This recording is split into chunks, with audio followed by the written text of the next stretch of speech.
Do you know that the average person does not think? Do you know that thinking is a subject that's not taught in school? You say everybody thinks. Hardly anyone thinks.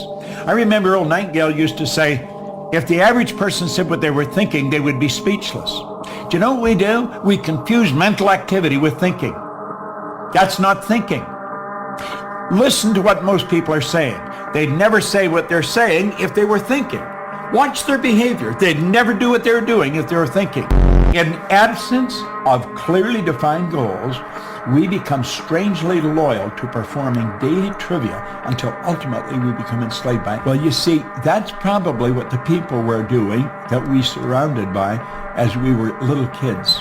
And the ideas that just keep going in over and over and over again form the paradigm. A paradigm is nothing but a multitude of ideas that are fixed in the subconscious mind. And so here we are, as hard as it is to believe, 20, 30, 50, 60 years later, living exactly the same as we were programmed when we were little kids. Do you know that most people on welfare are fourth, fifth generation welfare recipients? It's rather strange. This world is mad. And most people live surface lives. They get up, they go to work, their brains are hijacked for some corporation for 8 hours. They come home, have a beer, they watch TV. And they will loop that same day and call it a life. As I've outlined in previous episodes, it's wage slavery. It's a carrot that you're chasing where you think, oh, well, I get to pay my mortgage. I get to buy my own car. I get to pick my clothes. But the only difference between you and a slave is that the money is given to you. You get to hold it for a second before you give it back. We were born into a sort of a welfare system. And then you got just a little bit, $10, $15 a day to do with that whatever you wanted to do. And you get breaks. You get to go. As long as you come back, you get to go wherever you want for a week. Then you got to come back. It would be easier for you to see things clearer. But because you get to hold the money in your hand for a little bit, you get to see that paper that says, oh, I made this much. No, you didn't. It's gone. It's a deception. And the highly intelligent amongst us have a hard time with that, struggle with that. And the highly intelligent amongst us have a hard time finding people to connect to and to connect with, to say, hey, are you seeing this? I don't want to do this. A lot of people who are incredibly intelligent will try to numb that about themselves so that they can fit in with the herd, who just want to talk about football or sports all day because, well, they spent 8 hours thinking for some corporation and working towards a corporation's end goal, that at the end of the day, they don't want to think about anything else and they just want to rest.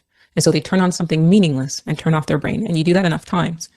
If you don't use it, you lose it. It's very hard for really highly intelligent individuals who, one, need a lot of mental stimulation because they're highly intelligent and they're curious and they can't find that because the system is set up to make it difficult for them to find it. So they turn to self-medication, they drink, they do drugs, and now it seems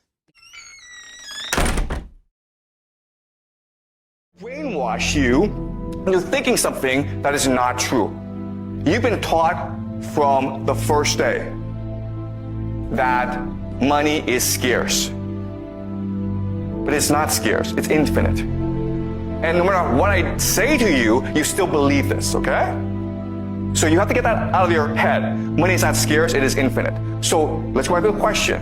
Why is there poverty in this world? Why do people starve? Why is there inequality in this world? Why are there poor people? Why are there rich people? What's the answer? Because they don't print. Okay, because it's scarce. Okay, so guys, this is amazing, okay? You guys can't get out of your head. You think money is scarce. You think it is not possible to print infinite money, when I already told you it is possible to print infinite money because they do this all the time, yeah? The one who has the power don't want everyone to share the same. Yeah, because we don't want people to all have money. The powerful people don't want that. That's exactly the answer. And why? Because otherwise, no one would work. Do you understand? The point of putting money is not to give you money. The point of putting money is to create the illusion that money is valuable and therefore you work hard in order to obtain it. But in order for me to make you want to get money, I need to create artificial misery. You understand? Right? If there weren't poor people, you wouldn't want to be rich. It's only because you see people suffer that you would want to go make money for yourself. What do your parents tell you? Your parents tell you, work hard in school, make a lot of money. Otherwise, you're going to end up like a poor person. Right? Well, guess what? If there are no poor people, your parents couldn't say that to you. And you wouldn't want to work hard in school. Right? That's why we have poverty. Because poverty creates the illusion that money is valuable.